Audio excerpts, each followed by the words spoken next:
শাহ সুফি Mir Mohammad Moinuddin Nuri সাহেবকে ওনার ইসলামে তকরির সুফিবাদ বিষয়ে আলোচনা করবেন। ওনার তকরির পেশ করার জন্য আমি অনুরোধ জানাচ্ছি। ওনার বিষয়বস্তু হলো ইসলামে সুফিবাদ। ইসলামে সুফিবাদের উপর উনি আপনি করে যাবেন, আমরা ইনশাল্লাহ বলবো। আপনি ইসলামের সুফিবাদের বিষয়ের উপর আপনার তকরির পেশ করবেন।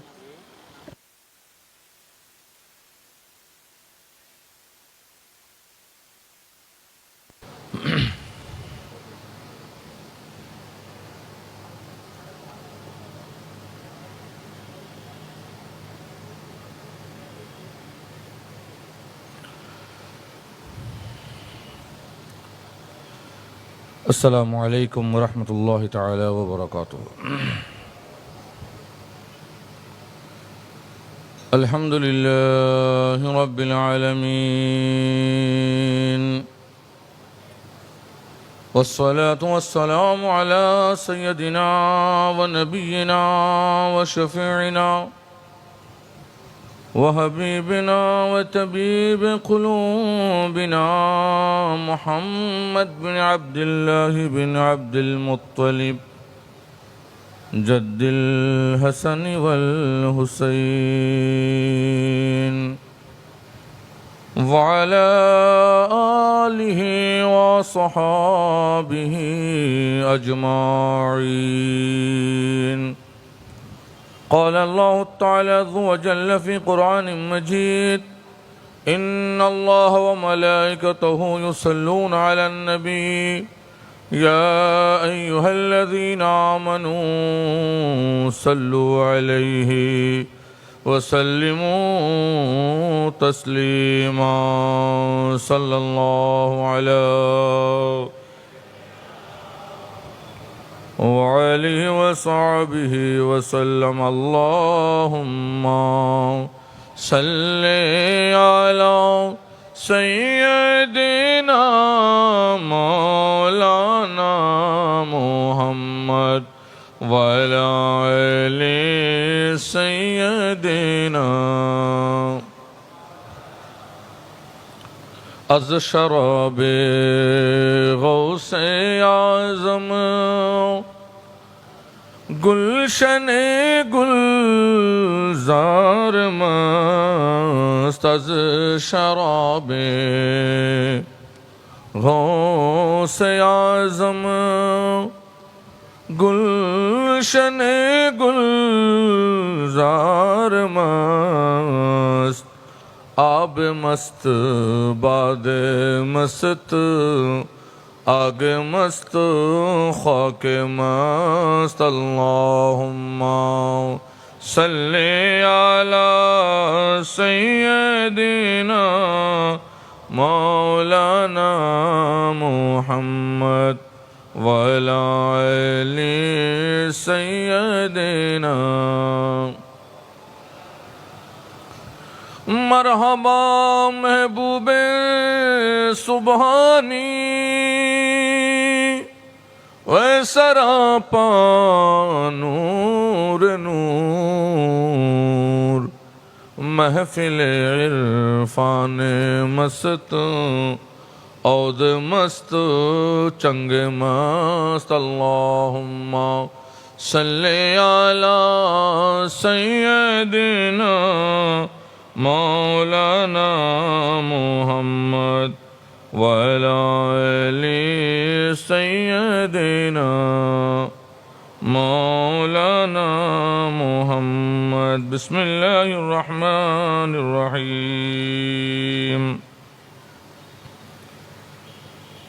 हुवल्लज़ी बअसा फिल उम्मीयीन रसूलन मिनहुम यतलू अलैहिम आयातिही व युज़क्कीहिम व युअल्लिमुहुमुल किताब वल हिकमा व इन कानू मिन क़ब्लु लफ़ी ज़लालिम मुबीन.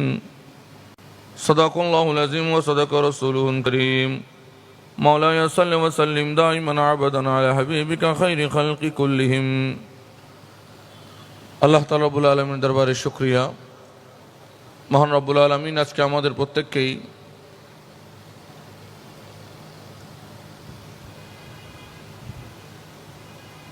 আরবের মাসসমূহের মধ্যে যেই মাসকে বলা হয়েছে মাসগুলোর সর্দার, সে একটি মহত্বপূর্ণ মাস মুহররমুল হারাম মাসের। আজকে আমাদেরকে প্রত্যেককে একত্রিত হয়ে আন্তর্জাতিক শহীদে কারবালা মাহফিলে বাংলাদেশের একজন সুনামধন্য আহলে সুন্নাত ওয়াল জামাতের খাদেম ও রাহবার, যার অক্লান্ত পরিশ্রমে আজকের এই মাহফিল প্রতি বৎসর হয়ে আসছে, আলহাজ জনাব সুফি মিজানুর রহমান সাহেব, উপস্থিত ওদিগর উলামা ইকরাম, সামি নিজাম, আসসালামু আলাইকুম রহমতুল্লাহি তাআলা ওয়া বারাকাতুহু। যেহেতু এটা একটা কনফারেন্স, এখানে এলোমেলো কথা বলার সময়, যা খুশি তা বলে অতিবাহিত করার কোনো সুযোগ নাই। এই জন্য আমি আমার নির্দিষ্ট বিষয়ে ইসলাম ও তাসাউফের উপর মৌলিক কিছু আলোচনা করব, যেখান থেকে আজকে আমাদের জাতি তাসাউফের মৌলিক স্বরূপটা অন্তত অনুধাবন করার সুযোগ হবে এবং আমরা নিজেরাও ওটা চেষ্টা করব। প্রথম যেই জিনিসটি সেটা হচ্ছে তাসাউফ কি। আজকে আমাদের অনেকেই তাসাউফ বুঝে না। আমরা মনে করি তাসাউফের একটা বড় অংশ হচ্ছে বায়াত হওয়া, যেটাকে আমাদের জেনারেশন ওদের ভাষায় বলে ফির মুরিদি। তো আমরা মনে করি বায়াত হওয়ার পর কিছু ওজিফা আর সজরা 500 দানার তসবির মধ্যেই তাসাউফ মনে হয় নিহিত। এটা হচ্ছে আমাদের একটা জেহেন আর কি। কয় দানা? 500 দানার তসবি, ওজিফা, সবক, এগুলোর উপর আমরা মনে করি তাসাউফ নিহিত, অথচ এটার থেকে তাসাউফ অনেক দূরে। আমি আবারও বলছি, এটার থেকে তাসাউফ অনেক দূরে। কারণ এই যে বড় বড় তসবি পড়া, নফল ইবাদত করা, এগুলো তো প্রত্যেক ব্যক্তির, এটা তো ইলমে শরায়তের সাথে আছেই। তাসাউফের মূল জিনিসটা কোথায়, তাসাউফের মূল বিষয়টুকু কিসের সাথে জড়িত, এটাই আজকে আমরা জানি না। যার কারণে আজকে কি বলবো, কিছু সত্য কথা বলি, আজকে আমাদের খানকার অভাব নাই, কিন্তু ওই খানকার মধ্যে একজন ইত্তেবায়ে শেখ, সাচ্চা আশেকে রসুল, একজন মুআদ্দাব মুরিদ, বক্ত আশেকের অভাব প্রতিটি খানকায়। কেন? কারণ আমরা তাসাউফকে, তরিকতকে নিয়ে গিয়েছি একটা জায়গায়, সেটা কি সবক, সজরা, 500 দানার তসবি, যেটার সাথে তাসাউফের কোনো সম্পর্কই নেই। সম্পর্ক আছে, অবশ্যই আছে, কিন্তু এটা মৌলিক তাসাউফের মূল বিষয় নয়। যেমন বোঝানোর জন্য বলছি, নামাজের তো কিছু মূল বিষয় আছে, সেই মূল বিষয় না রেখে আপনি যদি বাকি শর্তগুলো নিয়ে আসেন, সেটা হবে অতিরিক্ত। আগে মূলটা তিক্ত হবে। তো তাসাউফের মূলটা কি, এটা আজকে আমরা বোধগম্য করতে, আমরা আজকে জানতে বুঝতে অনেক দূরে চলে গিয়েছি। এটা জানারও আমরা চেষ্টা করি না। আমরা মনে করি বায়াত হয়েছি, সজদা পড়তেছি, এই তাসাউফের আমরা কি ওজিফা পড়তেছি, বড় বড় দানার তসবিহ গুনতেছি, বছরে একবার পীর সাহেব হুজুরের ওখানে যাচ্ছি, ওনার চেহারা দিদার করতেছি, বিভিন্ন মাজার শরীফে যাচ্ছি, জিয়ারত করতেছি, আউলিয়া ইকরামের দরবারে যাচ্ছি, জশ্নে জুলুসে আসছি, ওরস শরীফে যাচ্ছি, বিভিন্ন কনফারেন্সে আসতেছি। এই সমস্ত এগুলোকে আমরা মনে করে নিয়েছি তরিকত তথা তাসাউফ। না, এটা তাসাউফের মূল নয়। এই জন্যই যেহেতু আমরা কিছু আনুষ্ঠানিকতা, কিছু সজরা, কিছু তাসবিহ, কিছু ওজিফা, এখানে আমরা তরিকত তাসাউফকে সীমাবদ্ধ করেছি। এই জন্য প্রতিটা খানকায়, প্রতিটা জায়গায় আজকে একজন আদবদার মুরিদের অভাব। এটা আমি আগেও বলেছি, আবারও রিপিট করতেছি। এই জন্য আজকে দেখবেন একটা সাধারণ জেনারেল মানুষ একজন আলেমকে নিয়ে কটূক্তি করতে তার হাত ফেসবুক কিংবা ইউটিউবে কমেন্ট করতে কাঁপে না, যে আদৌ জানে না শিয়াইজম কি, খারেজি কি, রাফেজি কি, মোতাজিলা কি, জাবরিয়া কি, নাসেবি কি, আরো অনেক ফিরকা আছে, অনেক ফেরকা আছে। আপনি শুনলে আশ্চর্য হবেন, হানফি মজহাব যেমন আছে, হানফিয়া ফেরকাও একটা আছে। কাদেরিয়া তরিকা যেমন আছে, আপনি কদরিয়া একটা ফেরকাও পেয়ে যাবেন। আজকে আমাদের যেই বাচ্চারা এইগুলোর আকীদা সম্পর্কে নিজেই জানে না, তাকে যদি জিজ্ঞেস করি আহলে সুন্নাত ওয়াল জামাতের আকীদার মূল কি তুমি বলো, সেটা বলতে সে হিমশিম খেয়ে যাবে। সেও আজকে একজন আলেমকে কমেন্ট করে বসে। কেন? কারণ আমাদের সংগঠন বলেন, আমাদের দরবার বলেন, আমি আবারও বলছি, সংগঠন বলেন, দরবার বলেন, যেটাই বলেন না কেন, আমরা আমাদের কর্মীদেরকে তাসাউফের মৌলিক শিক্ষা দিতে ব্যর্থ হয়েছি। কেন ব্যর্থ হয়েছি? কারণ আমরা তো তাসাউফ আর তরিকতের মানই বুঝেছি, মিনিংস নিয়েছি, ওয়াজিফা, সজরা, 500 দানার তসবিহ, এগুলো আছে, কিন্তু এটা মূল নয়। এটার জন্য বায়াত হওয়ার দরকার নাই। আপনি বিভিন্ন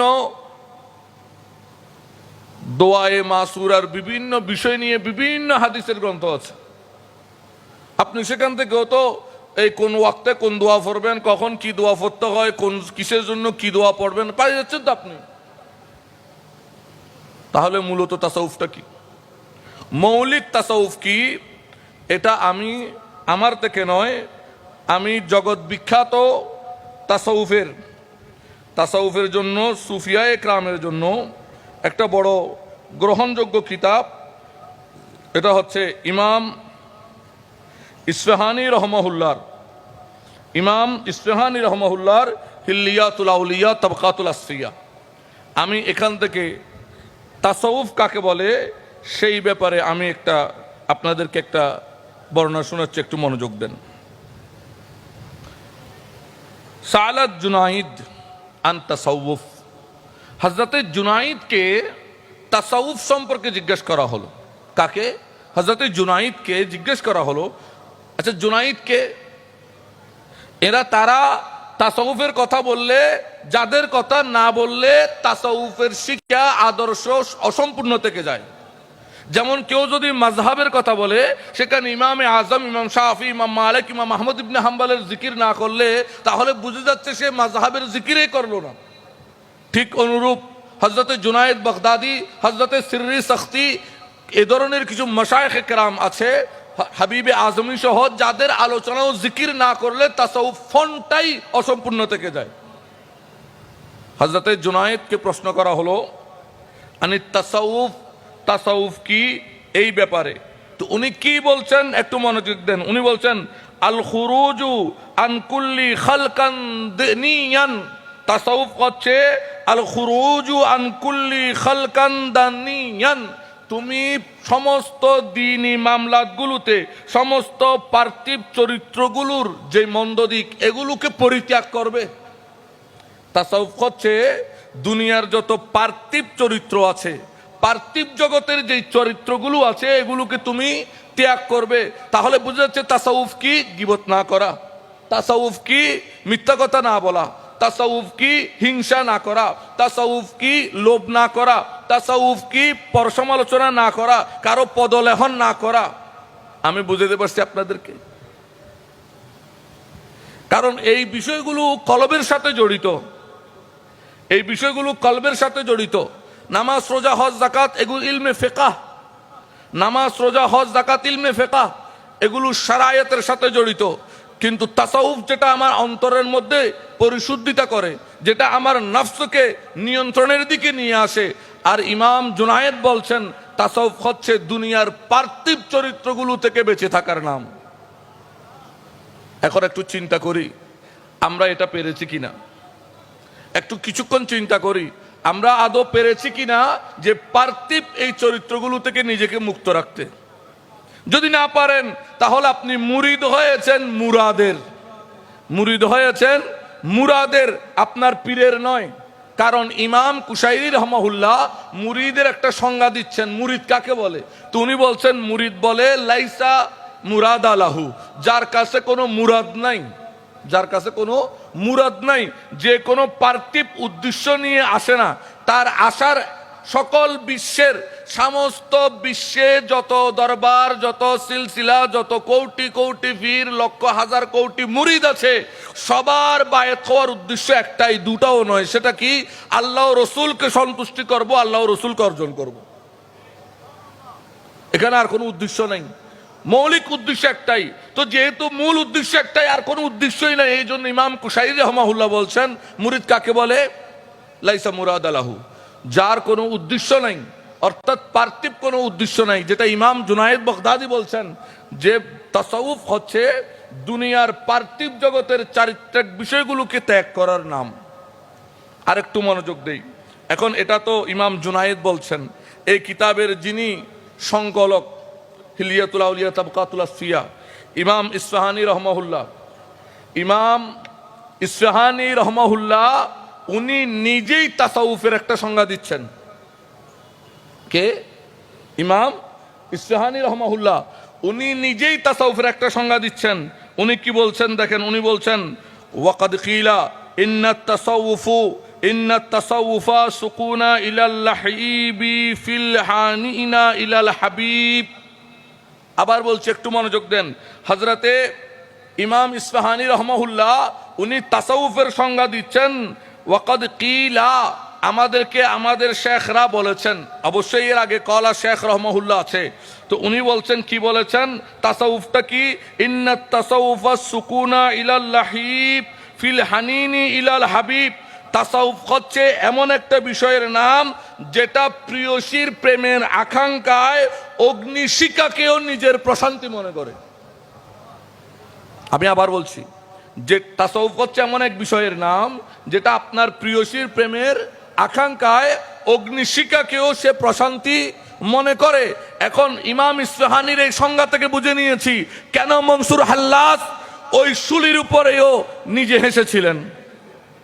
এখান থেকে আমরা বুঝি কেন যুগ যুগ ধরে সুফি ইকরাম কঠোর নির্যাতনের মাঝখানেও হেসেছিলেন।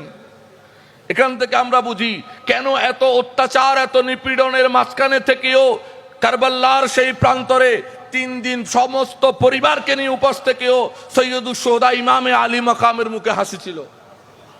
কারণ এটাই তাসাউফ। 500 দানার তসবিহ, নিয়মিত সজরা, নিয়মিত সবক, এটা তাসাউফ নয়, এটা তরিকত। ঠিক আছে, এটা একটা নির্দিষ্ট জায়গা, কিন্তু এটা মৌলিক তাসাউফ নয়। মৌলিক তাসাউফ হচ্ছে আপনার ভেতরটার থেকে আপনার যত মন্দ স্বভাব আছে, আমাদের ভিতর পশুত্বের কিছু স্বভাব রয়ে গেছে, সেগুলো বের করে দেওয়ার নাম তাসাউফ। আমি এখন বলেছিলাম সংজ্ঞা, আমি এখন বলেছিলাম কি সংজ্ঞা, তাসাউফ কাকে বলে। এবার কোরআনের দলিল নেন। কোরআনে তাসাউফকে যেই শব্দে আনা হয়েছে, 2টা শব্দে আনা হয়েছে। একটার নাম হচ্ছে তাজকিয়া, একটা কি? তাজকিয়া, আর একটা হয়েছে এহসান। এহসান শব্দটা হাদিসেও আসছে। কোরআনুল কারীমে তাসাউফকে একটা শব্দ আনা হয়েছে, সেটা কি? তাজকিয়া। যেমন আমি সূরা জুমার আয়াত পড়েছি, আল্লাহ রাব্বুল আলামিন ইরশাদ করছেন হুয়াল্লাযী বাআসা উম্মিনা রাসূলাম মিনহুম ইয়াতলুনা আলাইহিমুল আয়াতি ওয়া ইউযাক্কিহিম ইলা আখিরিল আয়াত।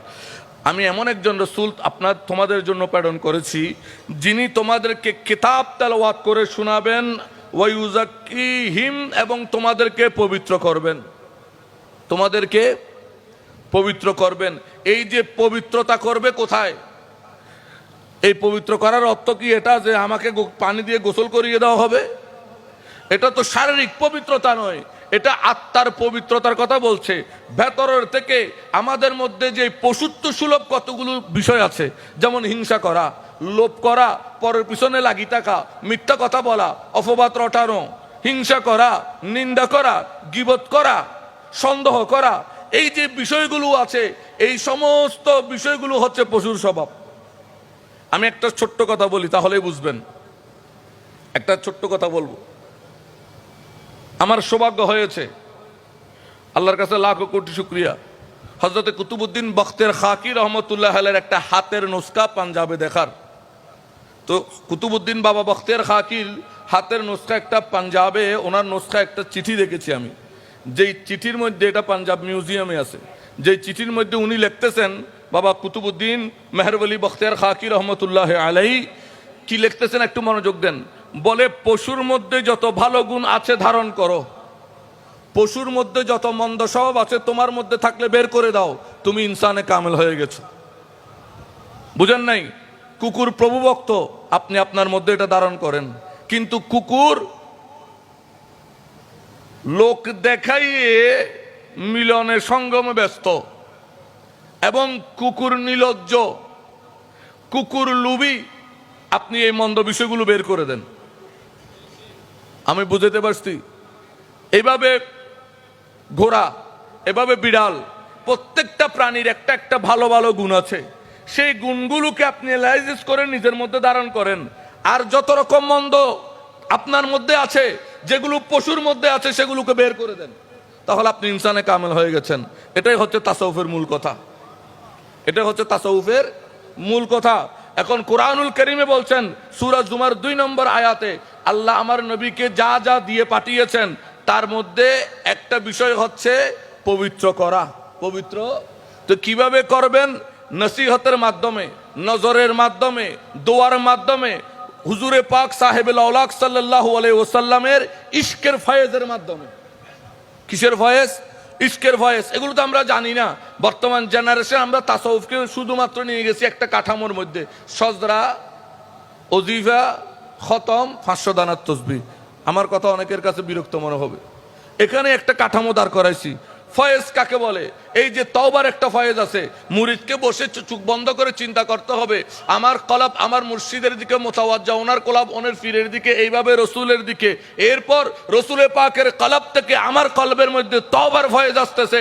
নবী যেভাবে নিষ্পাপ হওয়া সত্ত্বেও দৈনিক 70 বার ইস্তেগফারে মশগুল থাকতেন, আমি তো তার চেয়ে লক্ষ কোটি কোটি কোটি গুণ নিকৃষ্ট, আমার কিভাবে কান্নাকাটি করা উচিত, এই খেয়ালের মধ্যে ডুবে থাকলে বান্দা নিজেকে হারিয়ে ফেলে। এটাকে বলে তওবার ফয়েজ। অনুরূপভাবে এশকে রসুলের ফয়েজ। আমার কলব, আজকে আমরা কেউ আহলে বাইত, কেউ সাহাবায়ে কেরাম নিয়ে কথা বলি, ওই বান্দরের রুডিবাগের মতো, ইক্কায় যাইতে রাজি নেই। যাই হোক, শুধু একটা কথাই বলি, আহলে সুন্নতের 2টা উসুল আছে। কি জানেন? হুব্বে আহলে বাইতে রসুল, তাজিমে আসহাবে রসুল। হুব্বে আহলে বাইতে রসুল, তাজিমে আসহাবে রসুল, এটা হচ্ছে আহলে সুন্নতের একটা মৌলিক উসুল। যাই হোক, একটু মনোযোগ দেই। এই রসুলের পাক সাল্লাল্লাহু আলাইহি ওয়াসাল্লামের থেকে এই যে পবিত্রতা অর্জন করা, এটা ফয়েজের মাধ্যমে, মুরাকাবা, মুশাহেদার মাধ্যমে। এটা কোরআনুল কারীমে আল্লাহ সুস্পষ্ট বলেছেন। তাহলে দিন, আবার বলছি দিন, আপনি যে বলেন ধর্ম, ধর্মের যেই মৌলিক বিষয় নামাজ, রোজা, হজ, যাকাত, তাসবিহ, তাহলিল, যা যা যা আছে, এই সব কিছুর মধ্যে একটা অংশ হচ্ছে তাসাউফ। একটা অংশ হচ্ছে, এবং এটা হচ্ছে সেকেন্ড অংশ। আমরা যদি আয়াতের দিকে মনোযোগ দিই আপনি আশ্চর্য হয়ে যাবেন। আল্লাহ কি বলেছেন? প্রথমে বলেছেন ইয়াতলু আলাইহিম আয়াতিহি, উনি তেলাওয়াত করেন কিতাব। এরপর ওয়ায়ুজাক্কিহিম, তোমাদেরকে পবিত্র করেন। ওয়ায়ুআল্লিমুহুমুল কিতাব, এরপর কিতাবের এলম দেন। ওয়াল হিকমা, এরপর ফিকহ তথা বিধিবিধানের জ্ঞান দেন। তাহলে ফিকহের কথা পড়ে, এর আগে কিতাবের জ্ঞান, এর আগে তাসাউফ, তাজকিয়া। তাহলে বুঝা যাচ্ছে তাজকিয়ার প্রয়োজনটা অনেক আগে, তাজকিয়ার পরে বাকি বিষয়গুলো। কারণ একটা তালেবে ইলম যে মাত্র মাদ্রাসায় ভর্তি হয়েছে, দাখিল পাশও করে নাই, তার ভেতরে যদি তাজকিয়া না থাকে ইলম প্রবেশ করবে না। তার ভেতরে যদি আদব না থাকে, তালিমুল মুতাল্লিম মাদ্রাসায় কেন পড়ানো হয়? ছেলেদেরকে বেয়াদব বানানোর জন্য। আজকে আমাদের ছেলেরা এমন কেন? কারণ একটাই বলেছি, তাসাউফের মৌলিক ভাবধারা থেকে খানকা, মসজিদ, মাদ্রাসা সব দূর হয়ে গেছে। বকৌলে আল্লামা ইকবাল, আমরা তো শুধু 2 লাইন সবাই বলি। কোন 2 লাইন? রহ গয়া রসমে আজা রুহে বেলালি না রহি, ফলসফা রহ গয়া তলকিনে গজ্জালি না রহি। এই 2টাই আমরা বেশি বলি, কারণ এখানে মুয়াজ্জিন আর ফির সাহেবের পিছনে গেছে, বাঁশটা বুঝেন নাই, নিজের দিকে আসে নাই, তো এই জন্য বলি না। কিন্তু প্রথম 2 লাইন একটু মনোযোগ দেন। ওই 2 লাইন আমি মৌলানা সাহেবরে দেওয়া হয়েছে। কি? ওয়াইজে কওম কা वो पुख्ता ख्याली न रही, वाइज़े कौम की वो पुख्ता ख्याली न रही, शोले मकाली न रही, बर्क नसीहत न रही। रह गया रस्म अज़ा रूह बेलाली न रही, फलसफा रह गए तलकिन गजाली न रही। कि मोहम्मद से वफा तूने तो हम तेरे हैं, कि मोहम्मद से वफा तूने तो हम तेरे हैं। ये जहां चीज है क्या लोह कलम तेरे हैं। जवाब शेकवार मध्य देखें, जवाब शेकवाय আল্লামা ইকবালি বলছেন ওয়াইজে কম কি ও পুখতা খেয়ালি না রহি। আমাদের কওমের যারা মাওয়াইজ তার নিজেরই তো আল্লাহর প্রতি পুখতা খেয়াল নাই। আল্লাহ যে রাজ্জাক এটা যদি ওনার ভিতর পুখতা কিনো খেয়াল থাকতো উনি আরেকজনের তোষামদি করে কিভাবে? আল্লাহ যে গফুর ও গফফার এই খেয়াল যদি আপনার ভিতর থাকে আরেকজনের দোষ ত্রুটি অন্বেষণ করেন কিভাবে? হইতে পারে আল্লাহ তাকে ক্ষমা করে দিয়েছে। আপনি একজন ছাত্র হয়ে তালেবে আলেম হয়ে আরেকজন আলেম তালেবে আলেমের পিছনে লেগে পড়ছেন কেন? তার মানে আল্লাহ গফফার এই বিষয়টা আপনার থেকে খালি হয়ে গেছে। আল্লাহর ৯৯টা সিফতের উপর ৯৯ বার মুরাকাবা করেন, এটা তাসাউফ। আল্লাহ আপনি গফফার, আপনি তো যাকে তাকে ক্ষমা করে দিতে পারেন। আপনার কোন বান্দা লক্ষ কোটি গুনাহ কাঁধে নিয়ে নির্জনে কাঁদতেছে আমি জানি না, আমি কাকে পাপী বলবো? এজন্য আমি প্রায় বলি আলী রাজা খানুর সহিত এই পর্যন্ত ফুস্তান ব্যাকুন লেখন নে, তা আয় কিছু গানও লেখি, কবিতা লেখি, শেয়ারও লেখি, কিতাবও লেখি। কে পাপী আর কে অভিশাপী, কে পূর্ণবান আর কে তাপী, খোদার হাতে সে মাপ কাটি, বিচার কাজ আমার নয়। আমি বুঝাতে পারছি কিনা জানি না। এইভাবে আল্লাহ রাব্বুল আলামিনের বড় একটা সিফত হচ্ছে, বড় একটা গুণ হচ্ছে গনিয়ুন, দান করেন কে? এখন আপনার মধ্যে যদি এই খেয়ালটা থাকে আল্লাহ দাতা, তাহলে আপনি আরেকজনের বিল্ডিং দেখি ফেল করি তাকাই থাকেন কেন? লোভ করেন কেন? এই যে আরে বাবা, আহলে সুন্নাত ওয়াল জামাতের বর্তমান যারা তালেবে আলম কিংবা বর্তমান যারা যুবক শ্রেণীর আলেম, ওনাদেরকে বলবো আপনারা তো আহলে সুন্নাতকে ইবনে জৌজির সামনে দাফন করে দিয়েছেন। কারণ ইবনে জৌজির মতো ব্যক্তিও বলতেছে কি তাসাউফ হচ্ছে আল্লাহর সিফত ও জাতকে জানা বুঝার নাম, আর এটাই হচ্ছে দ্বীনের মূল। ইবনে জৌজি স্বীকার করতেছে তাসাউফ হচ্ছে আল্লাহর জাত ও সিফাত জানার নাম, আর এটাই দ্বীনের মূল। কারণ আমাদেরকে আল্লাহ যে উদ্দেশ্যে পাঠিয়েছেন লিয়াবিদুন, এটা হচ্ছে মূলত লিয়ারিফুন, আল্লাহর মারিফত, আল্লাহকে জানা ও বুঝার জন্য।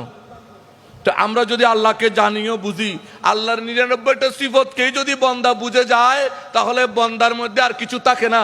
আজকে কেন আপনি ওসখাইন যান, মেজবান্ডার যান, আমির বান্ডার যান, বাংলাদেশের মির্জাখিল যান, বিশ্বের যে কোনো দরবারে যান, সেখানে দেখবেন সকল জাতি গিয়ে ওখানে দরবারে পড়ে থাকে। কেন? সেখানে জাত ভেদাভেদ নাই। কারণ ওই সমস্ত আল্লাহর ওলিরা আল্লাহর ৯৯ সিফতের উপর মুরাকাবা মুশাহেদা করেছে। তারা জানে আল্লাহ যখনই চান বান্দাকে হিদায়াত দিতে পারেন। আমার কাজ ঘৃণা করা নয়, আমার কাজ মহব্বত করা। আমার কাজ মহব্বত করা, আল্লাহর কাজ হেদায়ত দেওয়া। আমি যদি ঘৃণা করে তাকে দূরে সরিয়ে দিই, আমি যদি পাপী পাপে বলি দূরে সরিয়ে দিই, তাহলে তো আর হলো না, এই কাজ আমার নয়। এটা তারা জানতেন।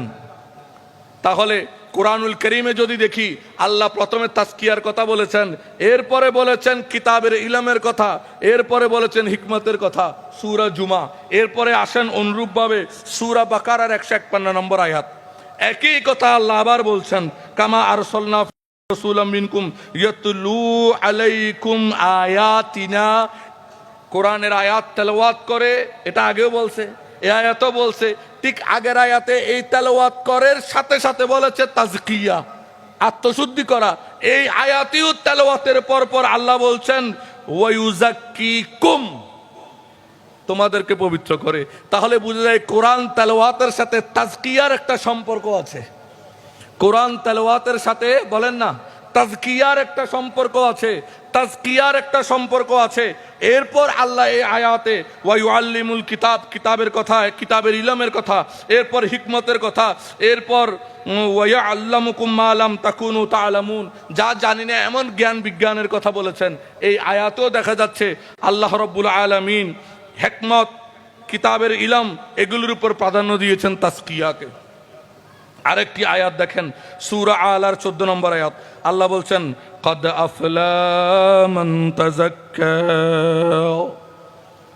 কদ আফলা, তারা কামিয়াবি হয়, তারা সাকসেস, তারা কি সাকসেস। আপনি সাকসেস বুঝেন তো? আজকে আমাদের ছেলেরা একটা সাকসেসফুল লাইফ চায়, যে না আমার লাইফটা একটু সাকসেসফুল হয়ে যাক। আল্লাহ বলছেন হ্যাঁ তুমি সাকসেস হতে চাও, তাইলে সাকসেসের চাবি আমার থেকে নাও, আমি তোমাকে সাকসেসের চাবি কাটি দিচ্ছি। সেটা কি? তাজকিয়া, তাসাউফ। সেটা কি? তাজকিয়া, তাসাউফ। কদ আফলা, সেই সাকসেস হয়ে যায় মান তাজাক্কা। কাদ আফলাহা, কদ আফলাহা, কদ আফলাহা মান তাজাক্কা। তা আমি কদ আফলা এই জন্য বলেছি, কারি সাহেব আছে, যেহেতু আমি এখানে কি করেছি হুজুর, আমি এখানে যেহেতু ছেড়ে দিয়েছি, তাইলে এক জবরকে আমি কি করেছি? হায়ের তরতিবে পড়েছি, যেটা কেরাতের তরতিব। এই জন্য কদ আফলাহা এক জবর, ছেড়ে দিয়েছি কদ আফলাহ। যাই হোক, কদ আফলাহা তারাই, এই কদ আফলাহা তারাই কামিয়াবি হয় তাজাক্কা, যারা কি করে? আত্মশুদ্ধি করে, যারা নিজেকে পরিশুদ্ধিতা করে। অনুরূপভাবে সূরা শামসের মধ্যে যান, সেখানেও আল্লাহ বলছেন কদ আফলাহা মান যাক্কাহা, কদ আফলাহা মান যাক্কাহা। ওই ব্যক্তি কামিয়াবি হয় যেই ব্যক্তি নিজেকে পরিশুদ্ধি করে। এরপর ওয়াকাদ খাবা মান দাসাহা, আর সে ধ্বংস হয়ে যায়, সে আনসাকসেস থেকে যায় যেই ব্যক্তি নিজেকে কুলুষিতের মধ্যে ঢেলে দেয়। তাইলে এই 4টা আয়াত আমি আপনাদের সামনে রেখেছি। এখানে আপনি একটু মনোযোগ দিয়ে দেন, নামাজ, রোজা, হজ, যাকাত, যা যা দ্বীনের কুল্লিয়া আছে, দ্বীনের যা যা অংশ আছে, এই সবগুলোর আগে আল্লাহ তাজকিয়ায়ে নফস, আত্মার পরিশুদ্ধিতার বিষয়টাকে গুরুত্ব দিয়েছেন। কেন দিয়েছেন এবার সেটা বলি। নামাজ, আমি আমার একটা কবিতার গানের মধ্যে লিখেছি, আমার একটা গানের মধ্যে আমি লিখেছি, নামাজ, রোজা, যাকাত, হজ আদায় করা খুব সহজ, হিংসা, বিদ্বেষ, লোভ কামনা বাহির করা কঠিন দায়। আজকে সারাদিন আপনি বলতে পারবেন 5 ওয়াক্ত নামাজ পড়ছেন, বলতে পারবেন, দেখি বলেন তো আজকে সারাদিন কাউকে হিংসা না করেছিলেন? আজকে সারাদিন আপনি 5 ওয়াক্ত নামাজ পড়ছেন, বলতে পারবেন, দেখি বলেন তো আজকে সারাদিন কারো গীবত না করে কাটাইছেন? আসলে এটা কঠিন না? এটা কঠিন না? নামাজ জামাতে গেলেই তো ইমাম সাহেব সূরা কারাত পড়তেছে, আমার তো সমস্যা নেই, আমি তো বসে বসে টাকার হিসাব করতেছি। একতেদাই তো বেহাজাল ইমাম যখন বলে দিছি, তাহলে তো শেষ, সহজ তো, সমস্ত কাজ ইমাম সাহেব করতেছে, আমি করতেছি কি? যা হিসাব কটি আছে তা করতেছি, বুঝেন না? আপাতত দোকানের হিসাবের কাজটাও এখানে চালিয়ে দিতে পারি, সমস্যা নাই, অফিসের হিসাবের কাজটাও চালিয়ে দিতে পারেন। কিন্তু একটু চিন্তা করেন তো, সারাদিন হিংসা না করে, লোভ না করে, ঘৃণা না করে আপনি আছেন, থাকতে পারবেন? তো এই জন্য নামাজ, রোজা, যাকাত, হজ আদায় করা খুব সহজ, হিংসা, নিন্দা, লোভ কামনা বাহির করাই কঠিন দায়। এটাই হচ্ছে মৌলিক তাজকিয়া, এটাই হচ্ছে মৌলিক তাসাউফ, এটাই হচ্ছে মৌলিক তাসাউফ।